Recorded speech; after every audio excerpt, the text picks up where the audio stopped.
Halo kawan-kawan, kembali lagi ke channel Materi ASN, channel yang khusus membahas soal-soal P3K. Untuk video kali ini, kita akan membahas soal-soal P3K Pranata Hubungan Masyarakat, khususnya Formasi Pranata Ahli Pertama Hubungan Masyarakat. Tentunya, soal-soal yang akan dibahas kali ini sesuai daftar materi pokok soal seleksi kompetensi teknis P3K 2023 PAN RB nomor B/M-M.SM.01.00/2023. Jadi, kalian tidak perlu ragu-ragu. Karena ini video yang keempat dari edisi khusus membahas soal-soal Pranata Ahli Pertama Hubungan Masyarakat, maka di video yang keempat ini kita akan mengerjakan soal-soal yang berkaitan dengan karakteristik media. Untuk teman-teman, jika ingin menunjang belajar kalian bisa download file Peraturan Menteri PAN RB. Selain itu, kami juga mau ngasih rekomendasi buku nih, yang menurut kami worth it digunakan sebagai penunjang belajar kawan-kawan sekalian tentang Pranata Kehumasan. Kebetulan, kami membelinya lewat platform Shopee. Untuk linknya, silakan cek di kolom komentar ya. Sebelum masuk ke soal-soal, jangan lupa subscribe,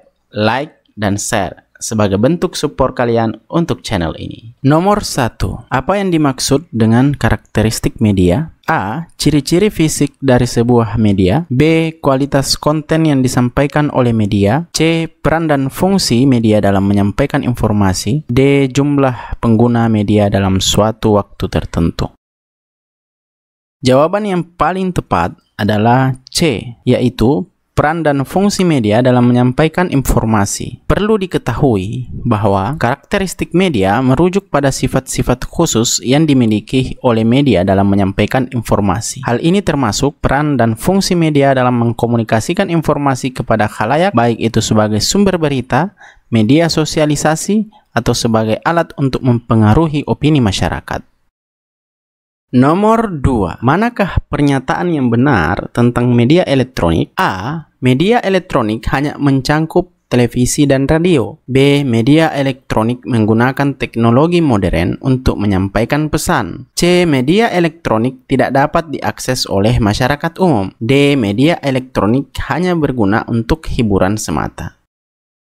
Jawaban yang paling tepat adalah B, yaitu media elektronik menggunakan teknologi modern untuk menyampaikan pesan. Penting untuk diingat, media elektronik mencangkup televisi, radio, dan juga internet. Media ini menggunakan teknologi modern seperti pemancar atau komputer untuk menyampaikan pesan kepada khalayak. Selain hiburan, media elektronik juga berfungsi sebagai alat informasi dan pendidikan. Nomor 3. Berikut ini adalah contoh media online kecuali A. Portal berita, B. blog, C. media sosial, D. radio. Jawaban yang paling tepat adalah D, yaitu radio. Perlu diketahui bahwa media online mencakup portal berita, blog, dan media sosial, di mana semua informasi dapat diakses secara langsung melalui internet. Sedangkan radio masih termasuk dalam media penyiaran, tetapi tidak diakses secara online. Nomor 4. Apa yang dimaksud dengan media sosial? A. Media yang digunakan untuk memasarkan produk atau jasa. B. Media yang berfungsi sebagai platform untuk berkomunikasi dan berinteraksi dengan sesama pengguna. C. Media yang digunakan untuk membentuk opini masyarakat. D. Media yang melibatkan penyiaran langsung melalui internet. Jawaban yang paling tepat adalah B, yaitu media yang berfungsi sebagai platform untuk berkomunikasi dan berinteraksi dengan sesama pengguna. Perlu diketahui bahwa media sosial adalah platform yang memungkinkan pengguna untuk berkomunikasi, berbagi informasi, dan berinteraksi dengan sesama pengguna. Contoh dari media sosial, dan saya pikir kita semua menggunakannya, yaitu antara lain Facebook, Twitter, Instagram, dan LinkedIn. Nomor 5. Pentingnya karakteristik media dalam bidang Pranata Humas terletak pada A. Memperkenalkan produk atau jasa kepada masyarakat. B. Menyampaikan informasi dengan jelas dan akurat kepada khalayak. C. Mengubah persepsi masyarakat terhadap suatu hal. D. Meningkatkan popularitas dan keberhasilan perusahaan. Jawaban yang paling tepat adalah B, yaitu menyampaikan informasi dengan jelas dan akurat kepada khalayak. Harus kita ketahui bahwa Pranata Humas bertanggung jawab untuk menyampaikan informasi dengan jelas dan akurat kepada khalayak. Karakteristik media yang baik dapat membantu dalam menyampaikan informasi dengan efektif dan efisien kepada publik yang menjadi sasaran. Nomor 6. Kontrol kualitas berita dan informasi yang disampaikan oleh media merupakan tanggung jawab dari A. Pemerintah, B. Pimpinan redaksi, C. Penulis berita, D. Pranata Humas. Jawaban yang paling tepat adalah B, yaitu pimpinan redaksi. Penting untuk diketahui bahwa pimpinan redaksi bertanggung jawab dalam mengendalikan kualitas berita dan informasi yang disampaikan oleh media. Mereka memastikan bahwa berita yang dipublikasikan adalah akurat, berimbang, dan tidak menyesatkan. Jadi, sebuah berita yang sampai kepada masyarakat dan dikonsumsi oleh publik itu sebelumnya sudah pasti melewati dan diperiksa oleh seorang pimpinan redaksi. Nomor 7. Mengapa penting bagi Pranata Humas untuk memahami karakteristik media? A. Agar dapat mempengaruhi opini masyarakat. B. Agar dapat berkomunikasi dengan media secara efektif. C. Agar dapat memasarkan produk atau jasa kepada masyarakat. D. Agar dapat meningkatkan popularitas perusahaan. Jawaban yang paling tepat adalah B, yaitu agar dapat berkomunikasi dengan media secara efektif. Perlu diketahui bahwa memahami karakteristik media membantu Pranata Humas dalam berkomunikasi dengan media dengan lebih efektif. Dengan memahami bagaimana media bekerja, Pranata Humas dapat menyusun pesan yang efektif dan memilih saluran yang tepat untuk menyampaikan informasi kepada khalayak.